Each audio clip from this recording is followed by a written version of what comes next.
Olha, eu acho que esse embate que ainda existe, né, houve uma fase no movimento evangélico em que esse embate entre calvinistas e arminianos era mais intenso. Nós acompanhamos, inclusive, alguns debates acalorados na internet entre teólogos, enfim.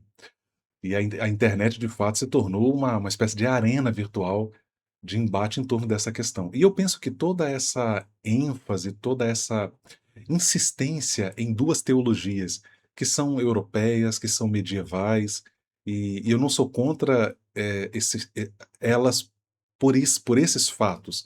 Eu penso que tem muita coisa que vem da Europa, tem muita coisa que vem da Idade Média, que é boa, que vale a pena ser estudada, que vale a pena ser lida, e eu incluiria aí o calvinismo e o arminianismo, mas eu entendo que existe um excesso, existe um exagero em torno dessa discussão, soteriológica, teológica, e que, a meu ver, toda essa ênfase e todo esse embate é reflexo de um problema maior nas igrejas evangélicas brasileiras, inclusive nas igrejas reformadas, em que você tem muitos representantes dessas igrejas, sobretudo na internet, que se arrogam superiores intelectualmente, muita arrogância, e que, na verdade, elas não fogem a esse problema maior, a essa crise maior que está instalada nas igrejas evangélicas brasileiras, que eu chamo de crise homilética.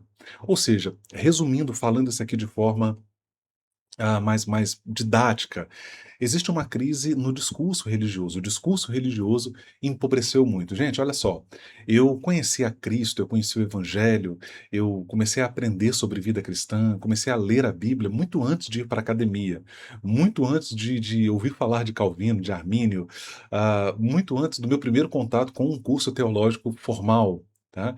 Então, eu venho de uma época em que a gente ia ao culto e a ênfase do discurso era muito mais interessante, muito mais relevante do que hoje, numa época em que, paradoxalmente, se fala tanto de teologia, se fala tanto de conhecimento. Talvez porque as intenções fossem mais puras. Talvez porque.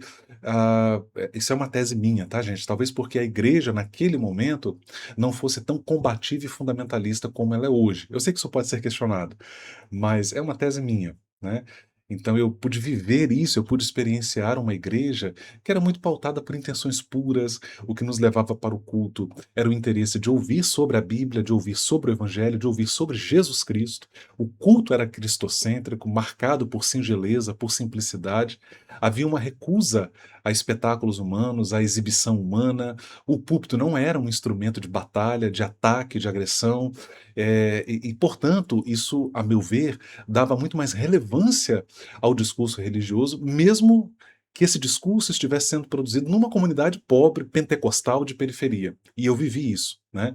E com o passar dos anos, eu fui vendo uma mudança muito profunda no discurso religioso. O discurso religioso evangélico tornou-se um discurso arrogante, tornou-se um discurso violento, tornou-se um discurso excludente, tornou-se um instrumento para expor a vida das pessoas de forma irresponsável, um instrumento de linchamento moral, tornou-se também um palco de exibição e vaidade humana que ostenta superioridade de uma tradição em detrimento de outras, de um conhecimento ou de uma área de conhecimento em detrimento de outras.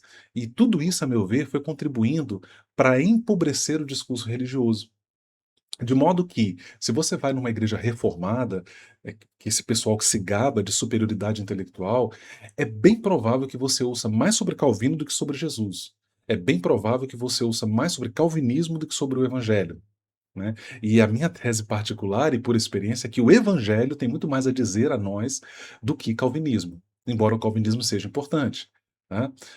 Se você vai numa igreja pentecostal, como a Assembleia de Deus, é bem provável que você presencie situações constrangedoras, expressões de autoritarismo religioso, exibição de autoridade religiosa, moralismo religioso. A pregação pentecostal se tornou uma pregação atravessada por um moralismo religioso abjeto, pesado, de controle da vida das pessoas, uma coisa horrível. E raramente, numa igreja pentecostal, você vai encontrar alguém que tenha realmente condições de abrir a Bíblia e explicar o texto bíblico para você que ele acabou de ler.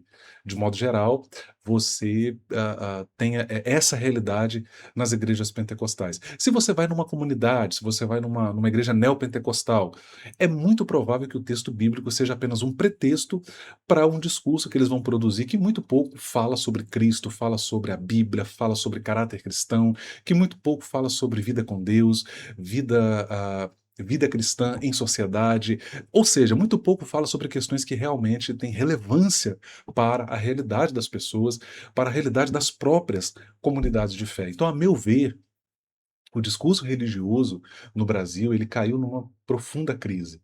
E eu penso que o caminho de volta para isso não é outro senão nós voltarmos à fonte primária, que é a Bíblia Sagrada, que é o ensino de Jesus, o ensino dos apóstolos. A Bíblia é cheia de sabedoria, há muito ali a ser explorado, há muitos assuntos que ali são contemplados e que muito tem que ver com a nossa realidade hoje, que muito tem a nos dizer hoje para o melhoramento da nossa vida pessoal, das nossas relações, da nossa vida enquanto igreja, enquanto corpo de Cristo, enquanto pessoas que vivem num mundo que é atravessado por uma série de problemas. Então, a Bíblia continua sendo essa fonte, a fonte para a compreensão do Evangelho.